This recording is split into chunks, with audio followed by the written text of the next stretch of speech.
Brut, avant d'aller plus loin, posons les fondations. L'intercession, ce n'est pas juste prier pour quelqu'un. C'est se tenir entre Dieu et une situation, comme un avocat dans une salle d'audience céleste. Donc c'est différent de juste prier pour soi ? Exactement. Toute personne qui prie n'est pas intercesseur, mais tout intercesseur prie. L'intercession, c'est porter le fardeau de l'autre jusqu'à ce que le ciel réponde.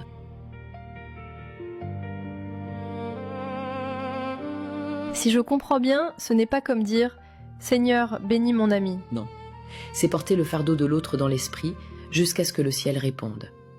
Dans la Bible, Jésus est notre modèle d'intercesseur. Il vit pour intercéder en notre faveur.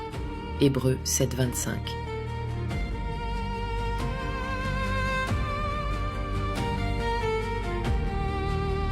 Waouh. C'est comme se mettre à la place de l'autre devant Dieu. Exactement.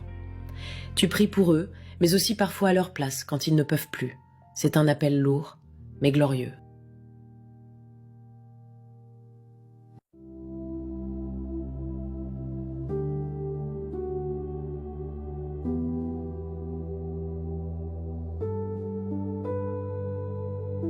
Mais comment savoir si Dieu nous appelle à l'intercession ? Très bonne question. Il y a des signes. Une compassion soudaine, une lourdeur dans l'esprit pour une personne ou une nation, des réveils nocturnes fréquents, des rêves prophétiques, une attirance profonde pour la prière, et surtout, un fardeau qui ne te quitte pas tant que tu n'as pas prié.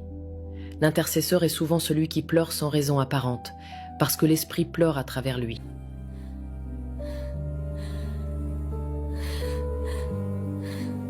Oui, parfois j'ai ça. Tu te sens appelé à prier et tu ne comprends même pas pourquoi. Et surtout, tant que tu n'as pas prié, tu n'as pas de paix.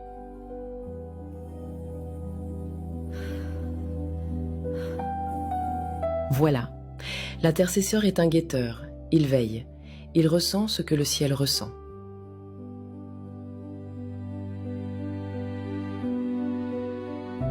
Mais est-ce qu'on peut être intercesseur sans l'appel de Dieu ? Tu peux prier pour les autres, oui, mais l'intercession comme ministère est un appel. Il faut la grâce pour porter des fardeaux spirituels sans s'effondrer. Sans appel, tu risques d'entrer sur un terrain qui n'est pas le tien. Il faut une onction spécifique. Dieu ne choisit pas les intercesseurs au hasard. Il les forme, les brise, les façonne.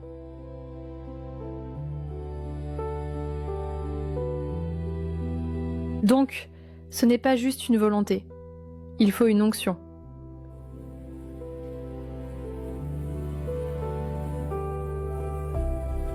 Oui.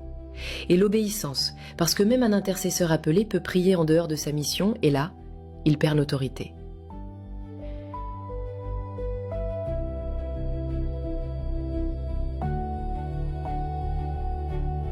Et le Saint-Esprit, quel est son rôle dans tout ça ? C'est lui le véritable intercesseur en nous.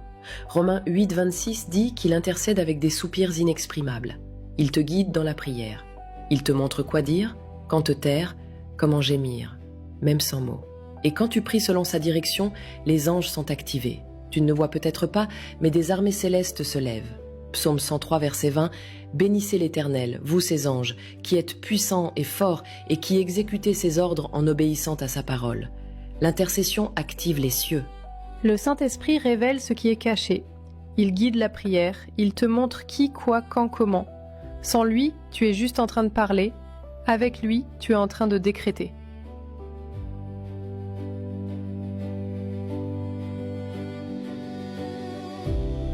Est-ce que les anges sont vraiment là quand on prie ?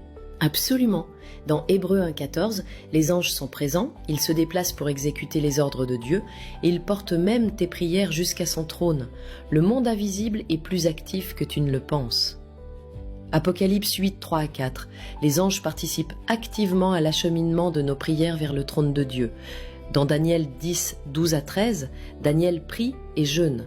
Sa prière déclenche une intervention angélique, mais aussi une bataille spirituelle dans les lieux célestes. Cela montre que nos prières sont entendues et les anges se mobilisent en réponse.